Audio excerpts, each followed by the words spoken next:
Exploring the islands on our way to Neketaka has so far been enjoyable. We've had some fights, and despite my poor choice of how to engage the Zorops in our last one, we actually came out of it without much more than a few scrapes. Shoti is actually quite the good healer. I remember Durance, the priest of Magran, being quite rough and irritable when he got down to patching us up, especially after the fights. What a character he was.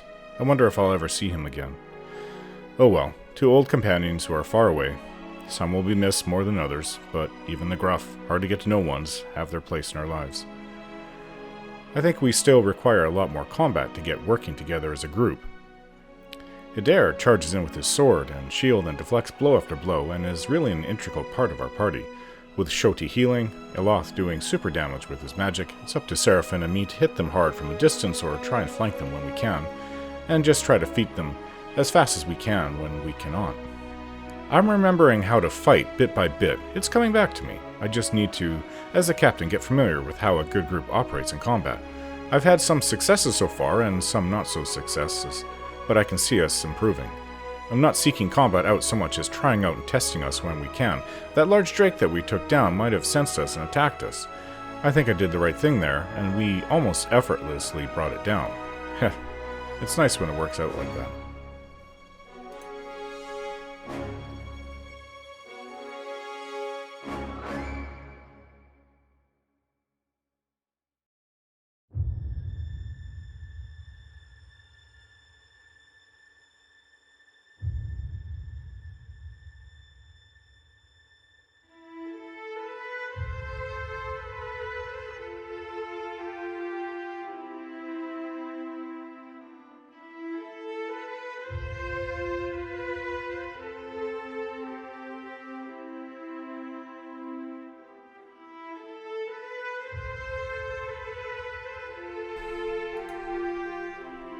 We prevailed over the sand blights and desert worms easily.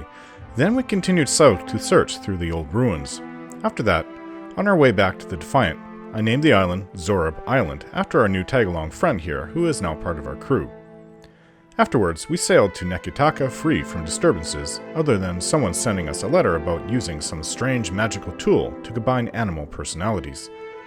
Once we sailed into the Neketaka port, we found that the person in charge of seeing that all ships docking were legitimate, as in no pirates, didn't want us there. She told us to leave, and she had a group of enforcers with her to back her up. Probably because she thought I was crazy for mentioning we were there following a giant god in Audra. Maybe I should learn to pick my words better. Then, just as I thought we had to leave, Barath, the god, entered my mind, and showed these people that I am not to be trifled with. I am a watcher, and I am here to do the bidding of the gods. They ran in fear once they saw the spirits surround our group. Afterwards, low in coin, I went to sell any items we could to a local merchant.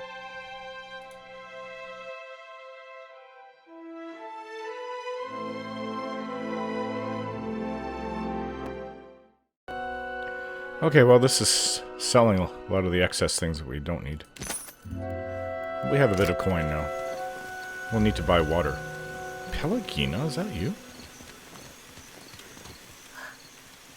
Watcher. Tiverus. Is it really you?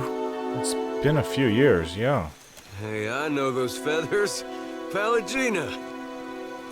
It's been ages. But what's happened to your armor? You two know each other? I mean, I wouldn't be jealous if you did. Shoti's eyes flick back and forth between me and Pelagina. She bites at her bottom lip, but says no more. Know this last cap? Oh, I weren't aware you favoured feathers. Pelagina's mouth hangs open in shock. Though her hair and feathers have the same immaculate grooming as when I last saw her, her breastplate's 5 suns have been carefully scratched off. She looks down at the armor and back up at me with a pained glance. I'm sure that even at Cadnua, you must have heard what happened when I returned to the Republics. I did. I'm sorry things didn't work out for you. She glances away and gives an appreciative nod. I can see the muscles in her jaw clenching as the seconds pass. The Republic survived. That is the most important thing. And here the company's business seems to be getting on fine without my interference. Are you working for the Valiant Trading Company now? A pathetic laugh escapes her lips. She turns her gaze down, shaking her head. No. No company associated with the Dukes will employ me now. I get by working as a ship guard. At least I can be among my people, even if they look down on me. That's a bit harsh. I could use your help, Pelagina. I'm hunting down Aethys. Her eyebrows arch, the membranes of her eyes sliding out and back as the weight of my words hits her. I suppose I should not be surprised, considering all we went through. But no, I will not be coming with you, Watcher. I would be lucky if I wound up dead.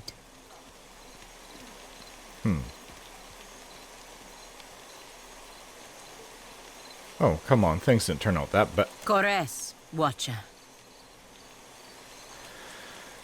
Which in Valian is farewell. A mixture of sadness and anger flashes across her face. It is quickly replaced by her familiar, calm expression. She nods once, then turns to go.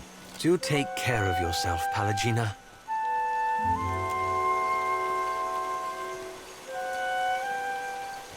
Well, that's rather depressing. Maybe we'll see her again sometime. I don't even know where I'm going. I'm supposed to see the Queen. There's a lot of places around here. I mean, the Valian Trading Company headquarters is just to the south, I was told. What's in the greater area? Oh, we might be here for a while. Queen's Birth, that's where we are down here. Periki's Overlook, Serpent's Crown, the Gullet, the Brass Citadel, the Sacred Stair. There's over 100,000 people living in this city of Neketaka. It's a limited monarchy, and the ruler is Queen Anakaza II. Most are Amoa. But there's ocean folk and savannah folk as well. Let's just keep on exploring.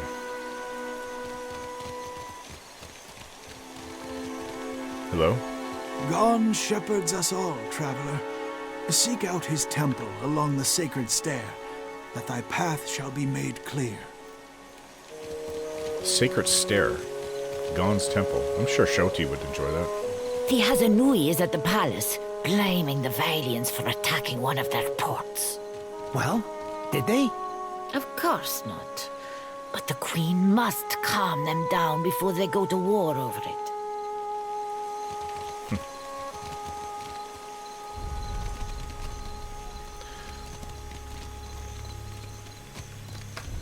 Hello? Well met, stranger. Akira, but isn't this district a fine place? The Hawaiian woman stares off into the distance with a longing expression. Turn to see what she's looking at. She doesn't settle on any point of particular interest. Everything from the high buildings to the cobblestones is a subject of fascination. She notices my attention and turns her eyes to the ground. I am not one meant to venture far from the gullet. Until recently, I had a respectable job at the Luminous Bathhouse. Now that I am unemployed, I seek to make myself useful before the money runs out, and I must return to the Roparu as a pauper. She frowns and turns her gaze back up to me. The Roparu is the lowest class of Hawaiian society. The Roparu are designated to work as unskilled laborers and to starve in times of scarcity. Their status is a function of survival in the often unforgiving Deadfire, and not a moral judgment. The Roparu are destined to be reborn into the Kuraru and Mataru class in their next lives.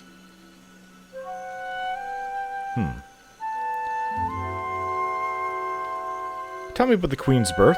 The Queen granted this area of the city to the Valian outsiders. Here they organized their business and trade, digging up the archipelago with both hands and carrying riches overseas. She glances towards the docks. In her welcoming embrace, the Queen allowed a similar concession to the Royal Deadfire Company. You would do well to see as much of Neketaka while you are here, I am thinking. I plan to. So, you worked at the Luminous Bathhouse? I don't even know what that is. A wonderful place. Would that I could cross its threshold again and feel the mist of luminous waters. Her smile is sad, if genuine. In spite of my time there, I cannot do else but give it my highest recommendation.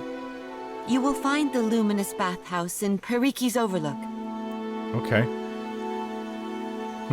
Could you direct me to the Kahanga Palace? Akira, you want to follow the road north, up the mountain, always climbing. It is the highest point in the city. I actually figured it would be up there. So how did you lose your job at the bathhouse? More happens at the bathhouse than cleanliness and ease.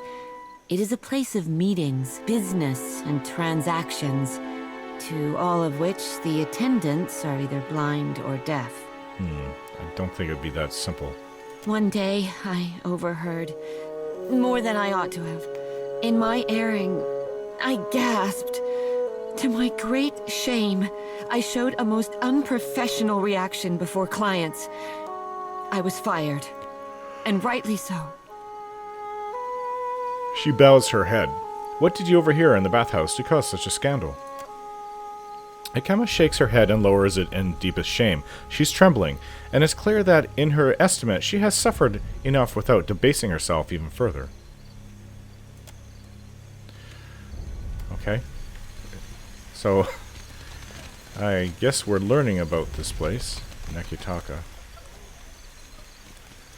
I would like to find a place to get supplies. Well, along the docks is apparently a place. There's a fish place. I'm sure we can buy some fish. Oh, wonder who this is. She's all fine to do and dressed up in that Where is outfit. my Madiko?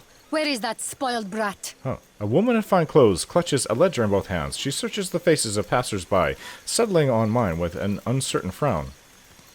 What seems to be the problem? Laro is past due for a company meeting. Mother wants me to drag the elusive louse back by his ear. She tucks the book under her arm. Must be nice to be a layabout. Uncle Engbert would have tanned my hide. Adair seems pleased. Fuck. I am angry and jealous in equal measure. You'd think this district was a maze, the way he manages to hide. She glances over my shoulder and sighs and looks back at me with sudden recognition. The spirit magnet. Sientere, that I did not recognize you. Sienteri of Valen expression means I'm sorry. If you desire to get in the graces of the Valiant Trading Company, we can help each other. What sort of clout do you have with the trading company? Mother's bank commands the wealth of the Deadfire campaign. She absently pats the cover of her ledger. Could I persuade you to watch out for Laro? I'd pay generously for your trouble. Study her hands. Nera has been digging her nails into her ledger, leaving crescent moon-shaped impressions in the binding. She notices my interest and holds the book protectively close. I'm concerned because Laro tends to feud with Orso, one of the local Valera rats. I take it your mother is someone important. It's Ali Bardato. The Valiant Trading Company leans on her to finance their mission. If only more of her offspring were as accomplished. Nera raises her free hand and squeezes the bridge of her nose.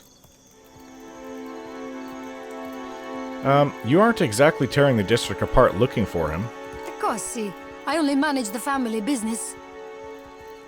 She takes up her ledger with both hands, holding it like a shield. Better to ask why Laro isn't sprinting back to look after his birthright. What do you mean by Valera's rat? The Valeras. A brood of sea vermin playing at nobility. She hefts her ledger as if to bring it down on a pest. We squabble and compete, but Laro, the Pastinago, takes it too far. Pastinago, Valiant term for carrot, but conversationally meaning idiot. If I happen across Laro, I'll let you know. Would you? I'll be waiting at the estate in case he happens to return. Nera thumbs over her shoulder. Laro and his miscreant friends carouse at the tavern, the falls above the Adra Mill, and the southwestern bridge. Carouse at the tavern, the falls above the Adra, so he can be in several different places. If you see him, tell Laro to get his good-for-nothing ass back home. Well, we do have this thing with chasing a rogue god to the ends of Aora, but I guess if it's on the way. Yeah, don't you remember? That's how things are done. We just go in a certain direction, talk to people, get things, work to do, and wander around the area for a little while until all that work is done, and then we go back to going after what we came here for.